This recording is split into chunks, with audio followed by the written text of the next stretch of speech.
Moin! Heute geht es darum, was du unbedingt kontrollieren solltest, wenn du mehr im Vertrauen sein möchtest.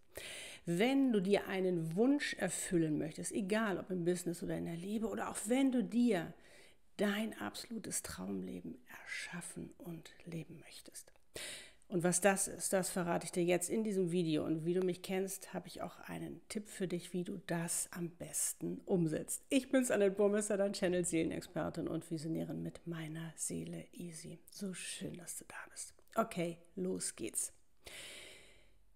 Du wirst vielleicht sagen, Annette, du sagst doch immer, was diesen Spruch angeht, Vertrauen ist gut, Kontrolle ist besser, dass das völlig überholt ist. Ist es auch. Und jetzt erzählst du mir was von wegen, ich soll hier was kontrollieren. Ich habe nämlich beobachtet, also nochmal dazu, dieser Spruch ist auch völlig überaltet, weil Kontrolle, also Vertrauen ist gut, Kontrolle ist besser, bedeutet ja eigentlich nur, dass du aus der Angstposition heraus agierst. Das heißt, dass du nicht im Vertrauen bist, dass dir was Gutes passiert, sondern dass du eher denkst, du musst alles kontrollieren, damit du das auch abwehren kannst, wenn etwas in dein Leben kommt, was du nicht möchtest, eine negative Erfahrung, wie auch immer.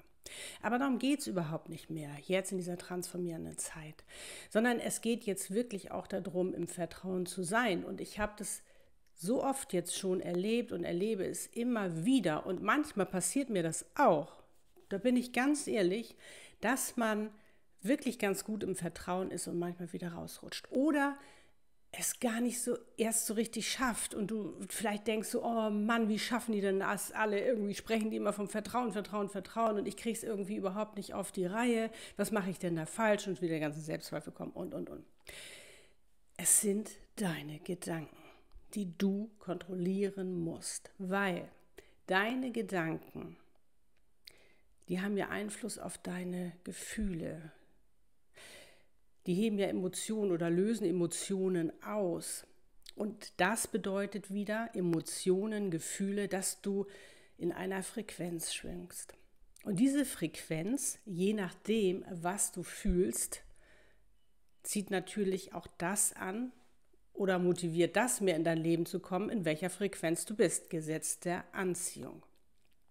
Wovon ich ja oft spreche, ist, wenn du hier oben in deiner wundervollen Energie schwingst, da wo auch die Liebe ist, da wo auch der Erfolg ist, da wo das Glück ist, sage ich jetzt mal, ziehst du auch das an, weil die Frequenz zieht genau die Frequenz an, die letztendlich sie selbst ausstrahlt, weil das geht gar nicht anders. Wenn du hier oben schwingst, kannst du nicht das, was da unten, wo die Ängste sind, wo der Mangel ist, wo die Bedürftigkeit ist, das kannst du da oben nicht anziehen. Darum ist es so wichtig, dass du für dich ganz bewusst herausfindest, wie denke ich gerade? Was sind meine Gedanken? Und das kannst du durchaus mal für dich ausprobieren im positiven oder eben auch im negativen Sinne, wenn du da jetzt, was auch immer du erlebst. Ob du dich gerade wohlfühlst, dann wirst du positive Gedanken haben, dann wirst du auch mehr im Vertrauen sein. Oder ob du dich nicht so gut fühlst, dann bist du eher im Mangel, dann bist du eher im Misstrauen. Und dann schwingst du natürlich auch in ganz einer anderen Frequenz, eine ganz andere Energie, die du ausstrahlst. Und da, wo die Energie hinfließt, wie gesagt, das ziehst du an. Genau das, was du ausstrahlst. Und darum ist es so wichtig für dich zu kontrollieren, wie denkst du. Jetzt wirst du sagen, oh Annette, ich habe schon gehört, 60.000 Gedanken, wie soll ich denn das alles kontrollieren? Nein, das geht natürlich nicht, da würdest du wahnsinnig werden, das ist ja auch ganz klar. Und es ist ja auch bewiesen, dass ganz, ganz viele von deinen Gedanken unbewusst sind, weil wie gesagt, sonst wirst du durchdrehen. Aber diese unbewussten Gedanken, die haben ja auch eine Ursache, die kommen ja irgendwo her. Und das, was du eben denkst, das, was du erlebt hast, daraus sind ja auch Glaubenssätze entstanden, alles abgespeichert in deinem Unterbewusstsein. Und darum ist es ja so spannend, dass dein Unterbewusstsein dein Leben lenkt. Das, was du bewusst denkst, ist nicht unbedingt sehr entscheidend, sondern das, was deinem Unterbewusstsein ist. Was natürlich gut ist, und das dürfen wir auch nicht unterschätzen, ist diesen Autopiloten, den viele von unseren Gedanken, Glaubenssätzen oder auch Handlungen letztendlich darüber laufen. Weil wenn ich mir jetzt noch Gedanken mache beim Autofahren, welches Pedal war noch das Richtige, ob nun Bremsen oder Gas, ne? Ich meine, das muss automatisch gehen. Weil, und das ist der Autopilot, irgendwann hast du es dir beigebracht, du hast dich darauf trainiert, genauso geht es mit deinen Gedanken. Genauso mit dem Schuhe zu binden oder eine Schleife binden. Es gab einen Zeitpunkt in deinem Leben, da wusstest du nicht, wie das geht. Das heißt, du hast es trainiert. Und genauso ist es mit deinen Gedanken. Du hast ganz bewusst trainiert, wie du die Schleife zubindest. Und heute ist es für dich eine Selbstverständlichkeit, wie mit so vielen Dingen. Und genauso kannst du das mit deinen Gedanken machen. Dass du sie trainierst, dass du nämlich das trainierst, was du denken willst, um diese Gefühle auch zu erleben, die du fühlst, weil Gedanken, Gefühle, die hängen zusammen, um letztendlich eben auch in dieser Schwingung zu sein. Und darum ist es ganz, ganz wichtig, wirklich bewusst zu leben und immer mal wieder zu gucken, was denke ich denn gerade. Und zwar genau auch in den Bereich, wo du sagst, da läuft das gerade nicht so gut. Dann ist das ein mentales Problem, in Anführungsstrichen. Da ist mental etwas, wo du etwas blockierst, wo etwas nicht im Flow ist, dass das eben nicht, sage ich mal, so gut funktioniert oder nicht zu deiner Zufriedenheit funktioniert. Und so ist es ja eben auch mit diesen Wünschen. Wir haben Wünsche, die wir uns gerne erfüllen wollen. Wir haben Ziele. Ziele sind ja letztendlich nichts anderes als Wünsche mit einem, sage ich mal, mit einem Datum, also dass das auch wirklich dann in Erfüllung gehen soll. Und um dir das eben auch zu ermöglichen oder eben auch im Vertrauen zu sein, bedeutet das wirklich zu gucken, wie denke ich gerade? Welche Gefühle löst das aus? Wenn da Ängste sind, rangehen, dran arbeiten, auflösen. Weißt, habe ich meine Special-Befreiungssession dafür. Aber es ist halt so wichtig, für dich eben auch zu gucken, wenn du jetzt zum Beispiel einen Wunsch hast, den du dir gerne erfüllen möchtest, dass du das trainierst, dass der auch Wirklichkeit wird. Dafür gibt es die Affirmationen. Das heißt, dass du immer wieder deinem Verstand sagst, das ist möglich. Gold Cards. Ich mache das zum Beispiel, wenn du sagst, Gold Card schreiben ist mir jetzt zu old oder wie auch immer, kannst du das natürlich auf deinem Handy machen. Das ist nichts anderes. Es ist wichtig, dass du deinen Wunsch, dein Ziel, das, was du erreichen möchtest, auch wirklich in der präsenten Form schreibst, also dass es schon passiert ist, dass du das schon lebst, weil dann kannst du deine Zukunft schon in die Gegenwart holen, kannst dich schon dementsprechend verhalten, wo ich auch immer sage, sei da schon, was du dir wünschst, damit du nämlich auch deinem Verstand sagen kannst, deinem Unterbewusstsein sein kannst, es ist möglich, weil die können nicht unterscheiden, ob es Realität ist oder nicht. Und sofern du es aufgeschrieben hast, und darum ist es so wichtig, auch Affirmationen aufzuschreiben, dir diesen Satz aufzuschreiben mit dem Ziel, mit diesem Wunsch, was du gerne hättest, weil das sind schon Bilder für dein Mind, für deinen Verstand, für dein Unterbewusstsein. Und vor allen Dingen hast du konkret eine Entscheidung getroffen und eierst nicht so rum, so, ach ja, und dies hätte ich und das hätte ich, sondern dann kannst du dich wirklich fokussieren. Das heißt, mach nicht 50.000 Wünsche, sondern konzentriere dich mal eine Zeit lang auf eine Sache. Wenn du bei einer Sache mehr im Vertrauen sein möchtest, dann entwickel für dich einen Satz, der dir dabei hilft. Und das zum Beispiel mache ich so, dass ich das in mein Handy schreibe, dass das für mich Termine sind. Dann habe ich 3 Termine und das über die nächsten Wochen, die immer aufpoppen, die mich immer daran erinnern, wo ich dann einen Moment innehalte und sage, ah ja, genau das und das ist mein Ziel, das ist mein Wunsch, das möchte ich mir gerne erfüllen und mich da reinfühle, das Visioniere. Nutze deine Kraft, deine Visionskraft. Wieder Bilder für deinen Verstand, für dein Unterbewusstsein, weil die arbeiten damit. Das ist für die so, so wichtig, weil dann wissen sie, dass es funktioniert und können dich natürlich viel besser beraten. Und für dich wird es mit der Zeit völlig normal. Weißt du, du stellst es nicht mehr in Frage, sondern das wird völlig normal. Und sofern es dann für dich wirklich so reingesickert ist, sich so verankert hat in dir und du daraus dann eben auch einen Glaubenssatz entwickeln kannst, dass es wirklich funktioniert, dass du daran glauben kannst, kannst du es loslassen und kannst dich auf das Nächste konzentrieren. Also, dass du dir da auch ein bisschen Zeit gönnst, weil es ist alles ein Prozess. Und das geht nicht von heute auf morgen. Also das können wir gleich vergessen. Manchmal gibt es natürlich Dinge, die sofort eintreten, aber meistens ist es, dass es ein Prozess ist, weil wir da auch reinwachsen sollen. Genauso auch mit deinem Traumleben. Weil wenn du dir ein Traumleben wünschst, das schon visualisierst, ich habe es auch, dauert das manchmal seine Zeit. Und du weißt, bei mir hat Kapstadt da auch einen großen Stellenwert. Und was soll ich sagen? Nächstes Jahr können wir endlich wieder für eine längere Zeit nach Kapstadt. Ich hoffe, alles geht gut. Ich bin voller Vertrauen. Und auch das ist ein Ding, was ich mir zum Beispiel für mir angeeignet habe, wirklich den Glaubenssatz, dass alles zu meinem Besten geschieht, auch wenn ich es noch nicht sehen kann. Und das ist ja auch das Spannende, wenn ich manifestiere, dass ich mal sage, so oder noch viel besser. Auch nochmal ein kleiner Tipp.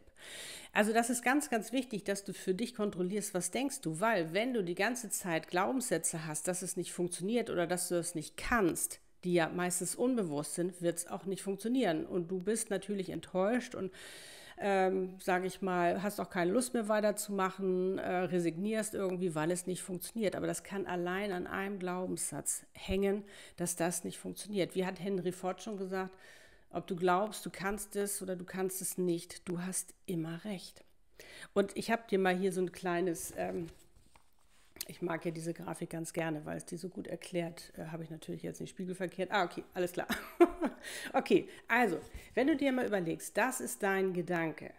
Ne? Wenn du den Gedanken hast, ich kann das, werden natürlich deine Aktionen ganz, ganz anders sein. Du wirst natürlich viel motivierter sein, du wirst rangehen, du wirst natürlich dementsprechende Resultate erzielen und das wird natürlich wieder Einfluss auf deine Einstellung haben, wieder auf deine Glaubenssätze, das, was du glaubst, auf deine inneren Überzeugungen. Das hat natürlich wieder Einfluss auf deine Gedanken und du wirst natürlich immer motivierter.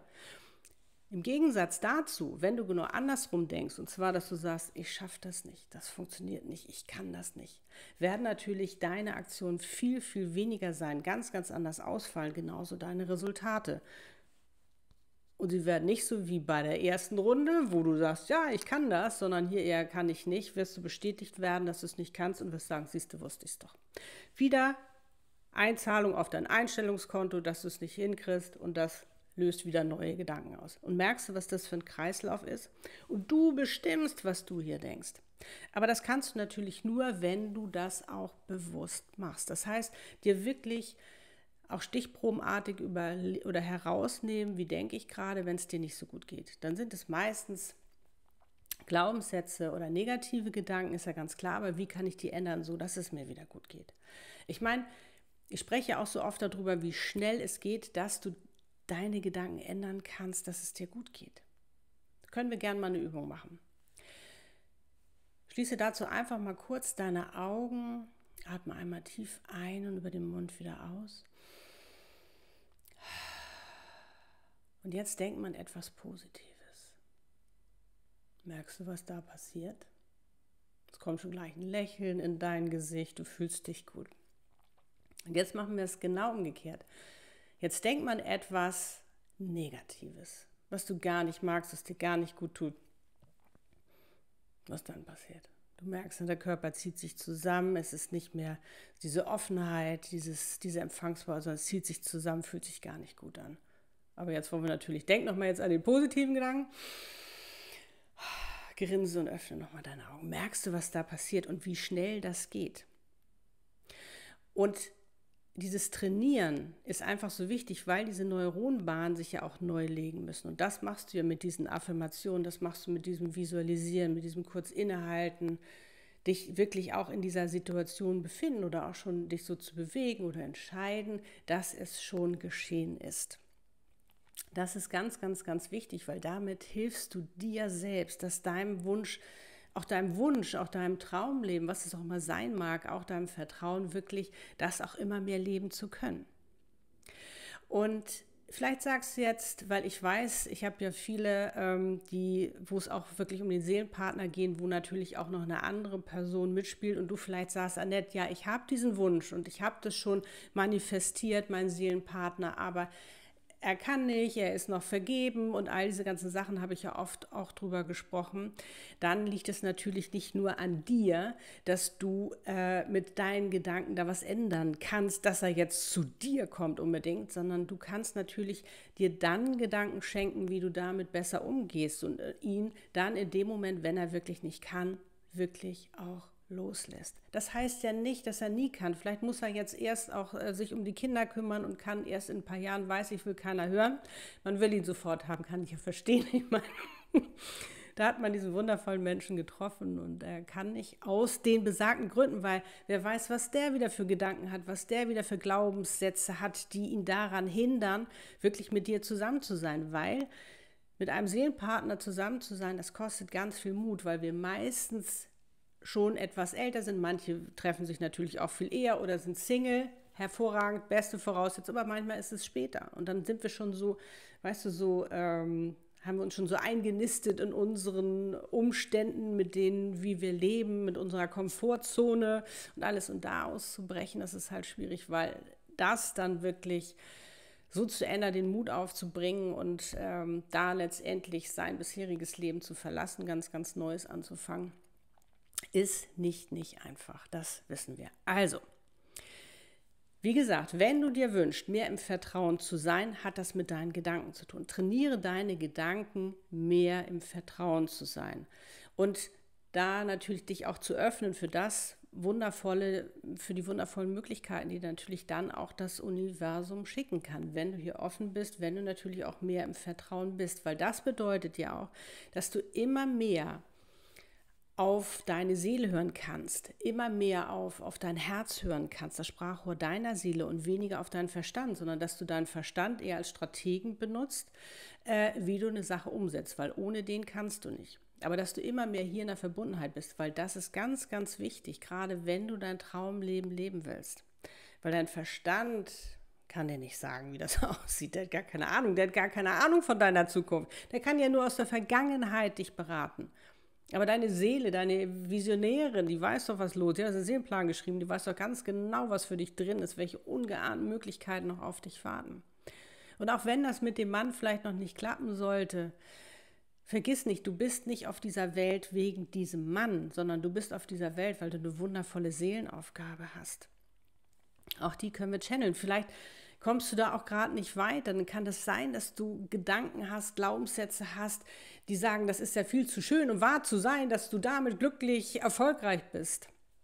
Dran arbeiten, dir bewusst machen, dran arbeiten und dir vor allen Dingen Gedanken schenken, die dann auch immer mehr zu Glaubenssätzen werden, dass du es sowas von verdient hast, dass du deswegen auf dieser Welt bist, um diese wundervolle Aufgabe und Mission zu leben. Aber da eben ohne Druck, sondern wirklich für dich auch auf diesen Flow einzulassen, diesen Flow und diese Magie, die dein Leben für dich bereithält. Aber wie gesagt, ganz bewusst, nutze dein Handy dafür, deine Terminfunktion oder Reminder oder Remember, wie du es auch immer nennen möchtest. Und dann halte immer mal einen Moment inne und schenk dir diese wundervolle Visualisierung, diesen neuen Gedanken, bade da richtig drin, damit das für dich ganz normal wird, damit das dann auf Autopilot schalten kann, dass du dir dann keine Gedanken mehr darüber machen musst, dass das wirklich auch passiert in deinem Leben. Mega spannend. Und wie gesagt, und wenn du dann doch nochmal vielleicht Selbstzweifel überkommen, weil wir sind Menschen, das kann immer passieren, passiert mir manchmal auch, dann sofort zu sagen, Moment, nee, jetzt nicht. Ich habe doch neulich mal ein Video darüber gemacht. Keine Zeit für negative Gedanken. Schau es dir an. Weil da hast du auch nochmal ganz gute Tipps dabei, wie du damit am besten umgehen kannst. Du hast es alles im Griff. Darum hol dir deine Macht zurück. Und bestimme, was du denkst, was du glaubst, wie du dich fühlen willst, wie du mit Dingen umgehen willst, was du entscheiden willst. Denn du bist die Schöpferin deines Lebens. Und wenn du magst, dann schreib gerne mal in die Kommentare, was dein Aha-Erlebnis ist oder was du für dich mitnehmen möchtest oder vielleicht auch schon ein Satz, wo du sagst, Mensch, der ist mir jetzt in den Sinn gekommen, das ist jetzt mein neuer Satz, das ist meine neue Affirmation. Das ist jetzt das, wo ich mich wirklich voll darauf konzentriere, wo jetzt mein Fokus ist, wo ich jetzt meine Gedanken darauf trainiere, dass das auch jetzt Wirklichkeit wird. Weil so kannst du dich auch schon in deine Zukunft verlieben. Das ist so, so, so wundervoll. Das macht so einen Unterschied. Und wenn dir dieses Video gefallen hat, weißt du, freue ich mich über ein Like.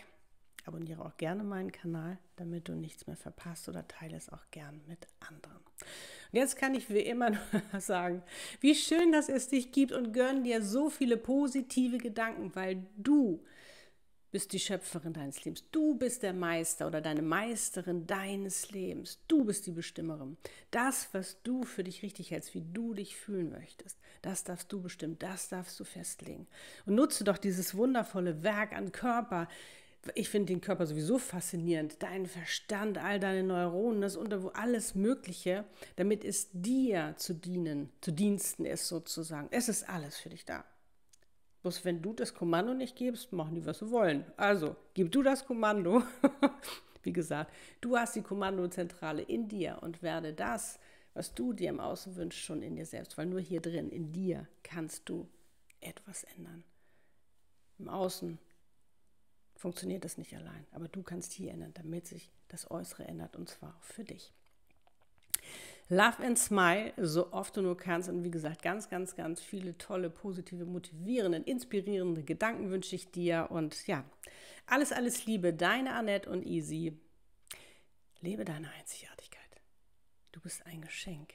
Pack es aus.